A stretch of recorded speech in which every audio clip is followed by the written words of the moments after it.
Hey yo guys, Dan the Wolfman here. This old head just wants to give you a little something to think about. You need to think without saying stuff with saying stuff. You gotta know your history. Yo, if you're buying into this stuff that the media is shoving down your throat and a certain party shoving down your throat, trying to make this racial divide, black versus white, so we hurt and kill off each other and destroy businesses, you crazy. You're just being a slave mentality. Don't buy into that. What they're scared about is us uniting. You got to understand your history, not what they've been telling you the last 60 years. You got to understand who was the first party that ended segregation, who was the first party that wanted black voting rights, who was the first party, the first 22 black congressmen. You got to understand who went for the civil rights. You got to understand which party was against the 1964 Civil Rights Act and filibustered it for the longest part in history. And then they want to tell you there was this great switch. What, you think everyone just turned up one day and took off the shirts and went skins to shirts? Oh, now take our name off that, we're switching to the other party. It didn't happen. Do the research. Like 3 people switched. That's like normal. That's it. They're lying to you. Did it get better in 60 years in all the major cities? Did it get better for you? No. They promise and promise the same shit every 4 years. That shit didn't get better for you, did it? They put you all in prison for selling some weed. Who made the one thing in 47 years? What did they do? What did they do? The crime bill that put you in. And who was putting you on?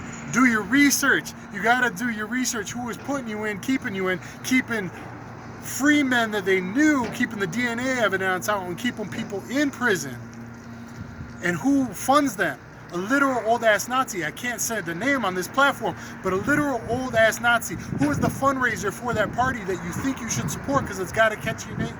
It's a white lady terrorist, convicted terrorist, killing black people, killing black cops, in prison for like 60-some years, 16 years I think. She's out. The last day a certain president, his last day, sets her free. That is the person grabbing the money that goes to a certain way.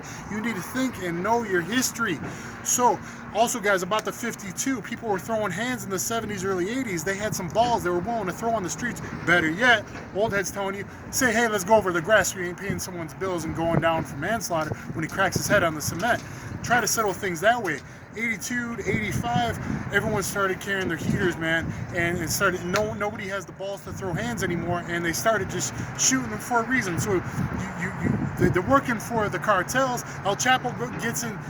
It was open court, and suddenly they silence him when he started to name names. So you're working for them, making them money, and then they eventually want to throw you in private prisons to make more money off your ass. Who is putting you in prison? You got to think. So be willing to learn the 52. So I've seen this couple of you guys even comment on my videos. You guys look like you could train and eventually start fighting MMA. You could do something with your life. Try to be positive. So I ain't saying get rid of your legally owned, if you're not a felon, guns. Don't give that up, but only use them when it's absolutely necessary. And you guys should have the balls like people did in the 70s, 80s. So people like that stuff I've already put out until it became a little kung fu-ish. But you got to understand the 70s and early 80s, that's what it was like. Now I'm from the D, but it doesn't hurt that I look like Rocky that was born in Brooklyn, right? It didn't hurt with some of the old cats. So just think and do your research. Like, check out my boy Barricade Garage. He's throwing down some knowledge for you and working hard and doing his funny thing on YouTube and staying out of the pen. That's what you should do. You should stay free in your mind, free in your body, and free mentally from the slavery. Fuck Nike. Fuck that shit. They're the slave. Child slave labor. Don't support those motherfuckers. They don't care about you making millions of dollars every year for supporting slavery. Don't support that shit, man. You got to be free. You got to think. Thank you. Hopefully you like this series.